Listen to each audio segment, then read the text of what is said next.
जब से मैंने YouTube पर वीडियो अपलोड करना शुरू किया है, मुझसे हर वीडियो में एक ही सवाल पूछा जाता है। क्या AI वॉइस का मुद्रीकरण किया जाएगा? जवाब न है। मेरा मतलब है हाँ। बहुत अधिक कम है ना? इस YouTube चैनल को देखिए। वे AI आवाज का उपयोग करते हैं और इस चैनल का मुद्रीकरण भी किया जाता है। ये भी वे सब। पर कैसे है? इस वीडियो में मैं पूरी तरह से समझाऊंगा कि AI आवाज का मुद्रीकरण कैसे किया जाता है और इसे मुद्रीकृत क्यों नहीं किया जाता है। और मैं गारंटी देता हूँ, इस वीडियो को देखने के बाद आपको इस विषय पर कोई अन्य वीडियो नहीं देखना पड़ेगा। तो चलो शुरू करते हैं। AI वॉइस से जुड़ी जितनी भी महत्वपूर्ण जानकारियां हैं, उन्हें मैंने श्रेणीवार 3 भागों में बांटा है। 2 बहुत महत्वपूर्ण है और 2 भागों में मैंने ट्यूटोरियल को विभाजित किया है, जिसमें एडिटिंग भी है, इसलिए इसे बिल्कुल मिस न करें। YouTube पर सभी रचनाकार, अधिकतम निर्माता अपनी आवाज का उपयोग करते हैं। एवेन ढींचक पूजा।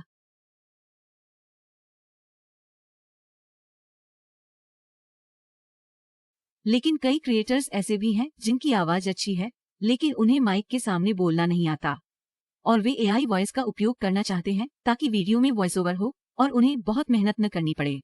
मेरी राय में ये एक बुरा विचार भी नहीं है।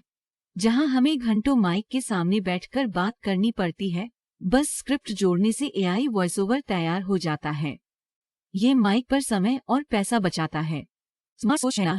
लेकिन मेरा सुझाव होगा कि आप एक सस्ता माइक खरीदें और बोलना शुरू करें, क्योंकि 2-4 वीडियो के बाद आप बोलना सीख जाएंगे, जो सबसे अच्छा तरीका है। YouTube पर AI वॉइस को मोनेटाइज किया जाएगा या नहीं? YouTube इसके बारे में क्या कहता है? जब मैंने YouTube के मुद्रीकरण दिशानिर्देशों को पढ़ना शुरू किया, मैंने देखा कि ऐसी कोई शर्त नहीं है जो कहती है कि AI वॉइस का मुद्रीकरण नहीं किया जाएगा। लेकिन रुकिए, अब इतना खुश मत होना, क्योंकि YouTube के बाकी नियम और शर्तें AI वॉइस उन पर जरूर फिट बैठती हैं। दोहराए जाने वाले कंटेंट की तरह।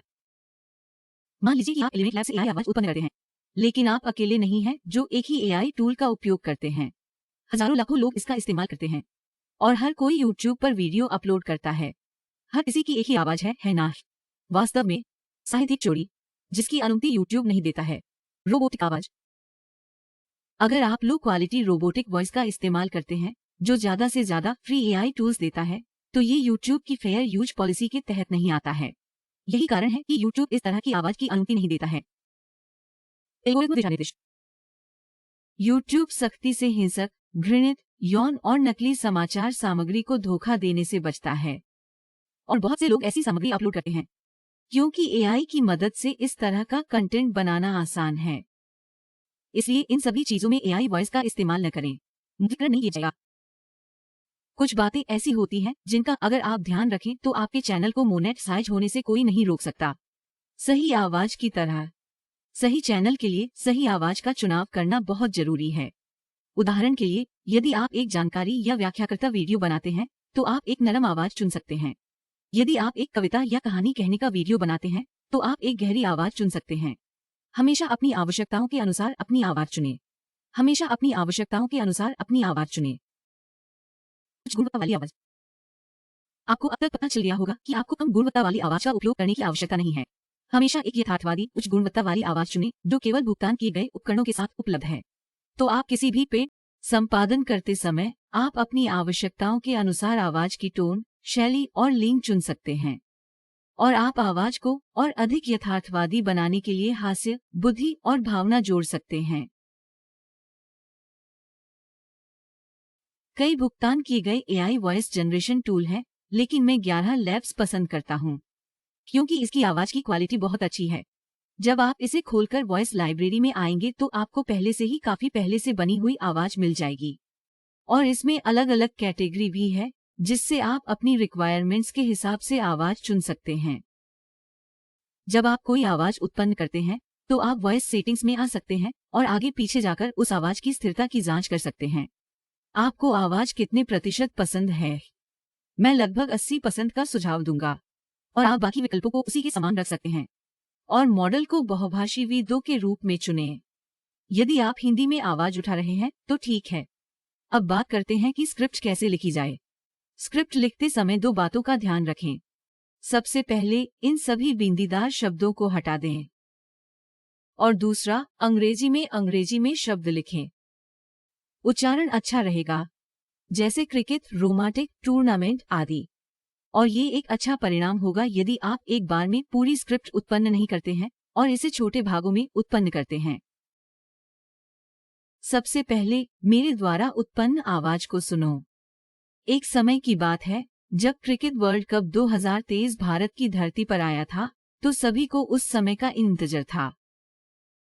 ठीक है, अब इस आवाज को संपादित करने से पहले मैं जांच लूंगा कि 11 लैब इस आवाज को वर्गीकृत कर सकते हैं या नहीं। तो उसके लिए मैं 11 प्रयोगशालाओं में AI स्पीच क्लासिफायर खोलूंगा। फिर मैं अपनी ऑडियो फाइल को ड्रैग और ड्रॉप करूंगा और डिटेक्ट पर क्लिक करूंगा। तो ये AI टूल आपको कुछ ही सेकंड में बता देगा कि ये आवाज AI जेनरेट हुई है या नहीं। जैसे इस आवाज में 98% दिखाया गया है, इसका मतलब है कि ये आवाज AI उत्पन्न है। अब मैं इसकी एडिटिंग करूंगा। संपादित करने के लिए मैं ऑडेसिटी सॉफ्टवेयर का उपयोग करूंगा। यह सॉफ्टवेयर पूरी तरह से मुफ्त है। विवरण में एक लिंक है, आप जा सकते हैं और इसे डाउनलोड कर सकते हैं। और आप चाहें तो अपने मोबाइल पर लेक्सिस ऑडियो एडिटर का इस्तेमाल कर सकते हैं। पूरी प्रक्रिया एक ही है, बस मैं यहाँ जो भी विकल्प जोड़ता हूँ आपको उसमें वही विकल्प जोड़ना होगा। ठीक है, इसलिए ऑडेसिटी में मैं अपनी ऑडियो फाइल आयात करूंगा और सभी अंतराल हटा दूंगा। कैसा? बस उस हिस्से का चयन करके मैं कीबोर्ड पर बैकस्पेस दबाऊंगा। फिर ऑडियो सेलेक्ट करके मैं इफेक्ट्स सेक्शन, पिच और टेम्पो पर आकर चेंज पिच पर क्लिक करूंगा। फिर मैं सेमीटोन के मान को -0.75 के रूप में लागू करूंगा। फिर से EQ और फिल्टर पर आएं और फिल्टर कर्व EQ पर क्लिक करें। फिर प्रीसेट अनुभाग में आते हैं और फैक्ट्री प्रीसेट में मैं एक एक करके 3 प्रभाव जोड़ूंगा: बास बूस्ट, ट्रेबल बूस्ट और भाषण का कम रोल ऑफ। फिर मैं कम पास फिल्टर जोड़ूंगा। मैं इन सभी के डिफॉल्ट मानों का उपयोग करूंगा। ठीक है, फिर वॉल्यूम और संपीड़न पर आते हैं, मैं कंप्रेसर जोड़ूंगा और सामान्य कर दूंगा। अब प्रभाव में आइजोटोप अनुभाग पर आएं और सांस नियंत्रण, डीएश, डीहम, माउथ डी क्लिक जैसे कुछ प्रभाव जोड़ें। आपके ऑडेसिटी में आपको आइजोटोप का ऑप्शन नहीं मिलेगा क्योंकि ये एक एक्स्ट्रा प्लगइन है जिसे आपको गूगल से डाउनलोड करना होगा। मैं इसका लिंक भी दूंगा, इसे डाउनलोड करें। ठीक है, अंत में मैं देरी और पुनरावृत्ति पर आऊंगा और रिवर्ब पर क्लिक करूंगा। फिर प्रीसेट और सेटिंग्स पर जाएं और फैक्ट्री प्रीसेट में मैं छोटे कमरे के अंधेरे का चयन करूंगा और मैं रिवर्ब का मूल्य 25 पसंद दूंगा। फिर मैं आवेदन करूंगा। अब मेरी आवाज संपादन पूरा हो गया है, इसलिए मैं इसे निर्यात करूंगा और इसकी जांच के लिए 11 प्रयोगशालाओं में वापस आऊंगा। तो मैं इस आवाज को फिर से खींचूंगा और छोड़ूंगा और डिटेक्ट पर क्लिक करूंगा। तो आप देख सकते हैं कि अब ये 2% दिखा रहा है। इसका मतलब ये भी नहीं है कि ये भी नहीं पता है कि ये आवाज AI उत्पन्न है, इसलिए अब ये AI आवाज अनूठी हो गई है। तो चलिए एक बार सुनते हैं कि ये कैसा दिख रहा है। एक समय था जब क्रिकेट विश्व कप 2023 भारत की धरती पर आया था। उस समय हर कोई इंतजार कर रहा था। माहौल भारतीय क्रिकेट के प्यार से भर गया था।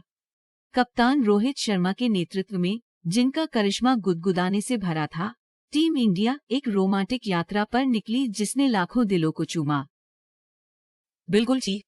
तो ये AI वॉइस से संबंधित पूरी जानकारी और वॉइस एडिटिंग थी। मुझे आशा है कि इस विषय पर आपके पास जो भी भ्रम था सब कुछ खत्म हो गया होगा। आपको वीडियो कैसा लगा मुझे टिप्पणी में बताओ और वीडियो को सब्सक्राइब करें, लाइक और चैनल, क्योंकि आपका एक पसंद मुझे एक अच्छा वीडियो बनाने के लिए प्रेरित करता है। और आप इंस्टा पर YouTube से जुड़ी कोई भी बात पूछ सकते हैं।